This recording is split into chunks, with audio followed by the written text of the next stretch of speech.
Čaute, pri tomto videu teraz točím, bude to dvojdňový vlog z toho, ako sa starám o kone, pretože som dostala takú úlohu, že sa mám 2 dní postarať o všetky kone. Veľmi sa na to teším a teraz vyrážame, je vlastne prvý deň a mám za úlohu vypratať koňom hnoj, dopustiť im vodu a dať žrať tým koňom, ktoré sa dokremujú. No a potom zajtra mám toho na pláne ešte viac, takže poďme na to. A berieme s nami aj Hany. A takto behala Hany celú cestu za autom, takže si aj ona poriadne zašportovala. No, my sme už prišli, je 15:06 a uvidíme, koľko bude hodín, keď budem odchádzať. Takže ako prvé tu máme jedlo pre Valacha, tu už stade to vlastne zoberiem jeden tento sáčok, lebo on má veľa tých prísad, takže už je to takto prichystané. Ten dám do vedra.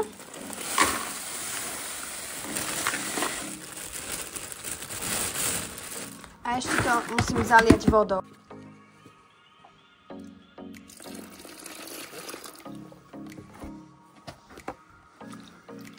Ešte zamiešame.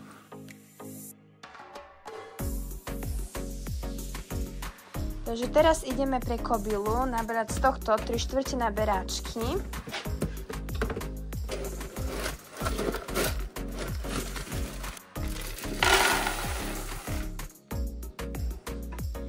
No, ďalej ešte 3/4 z toho. No ešte dáme 2,5 beráčky takýchto minerálov.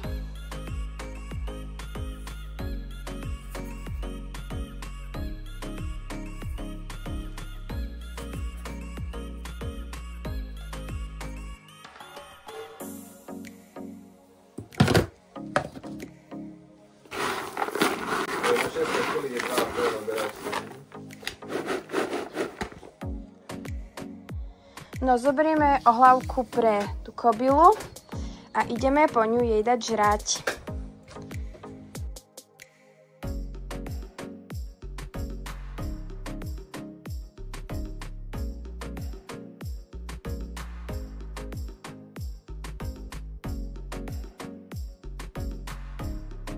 No, tak dostáva papať.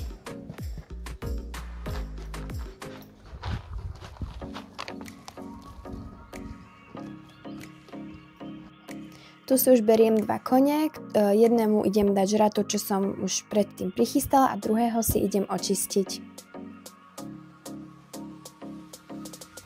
Tento kôň je síce menší, pretože je to plemeno malý športový kôň, ale aj tak som si to užila a poriadne som ho vyčistila. Ide sa pratať hnoj do tohto obrovského furika.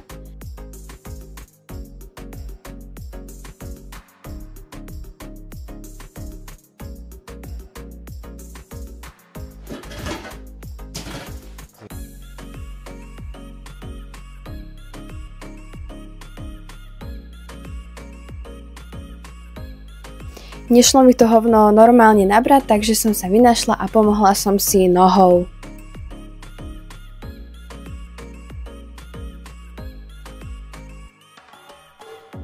Potom som ešte išla pratať aj Valachom, ktorí mali toho ešte viac a bola to riadna makačka. Prvá várka je tu, je to dosť makačka.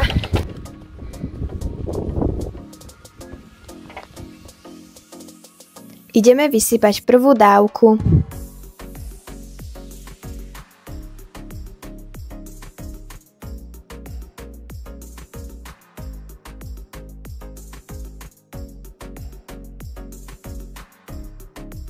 A pokračujem ďalej v práci.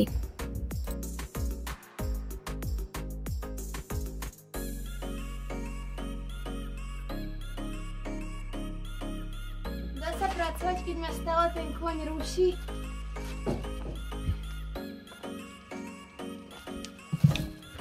Idem dopustiť koňom vodu.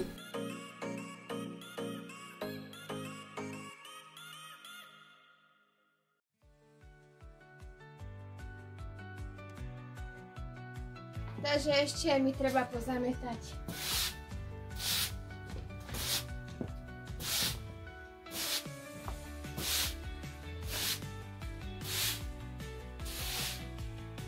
Takže už zatváram. Boli sme tu vlastne od 15:06 do 17:23, takže zhruba nejakých 2,5 hodiny. Všetko som porobila, naozaj som si to užila a ešte som aj vyčistila jedného valacha. Takže sa uvidíme zajtra. Čau. Čaute pri druhom dni. Ide sa na Odoricu a aha, aká krásna dúha je na ceste. Ja som si už doniesla parmenu a teraz ju čistím a je veľmi špinavá.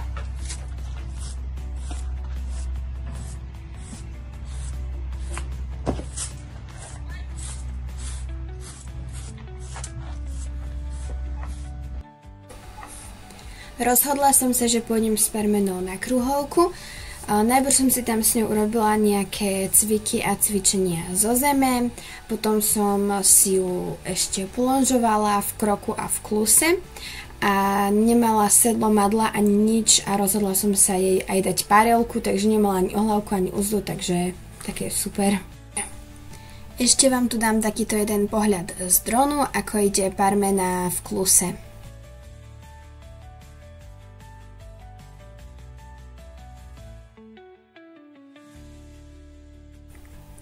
Potom som si šla ešte na parmene zajazdiť, tiež v kroku aj v kluse, robili sme ešte nejaké ustupovanie do strán, cúvanie a na to, že to bola parelka, to šlo úplne super, ale parmena v tom kluse trochu krývala, takže sme to nemohli veľmi preháňať, ale zase nie je dobré, aby sa kôň nehýbal, takže ju trebalo trochu prebehnúť.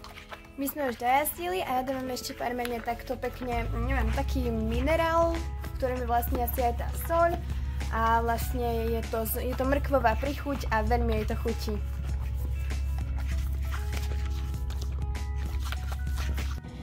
Ja už tu mám takto nachystané jedlo pre obidva kone a teda idem po nich.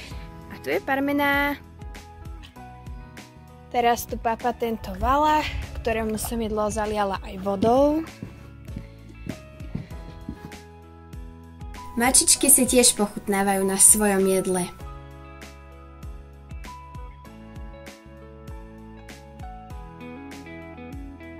Kone sú už nažraté a ja môžem ísť znova pratať hnoj.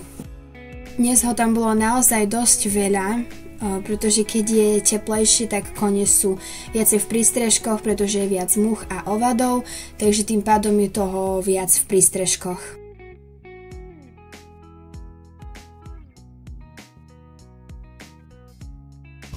Dostať tie hovna z fúriku, ako vidíte na videu, bolo dosť náročné, takže to mi pomohol tatík. Opäť som dopustila vodu kobylám aj valachom, pretože jej už mali málo. Nakoniec som všetko ešte pozatvárala, zamkla a pozametala.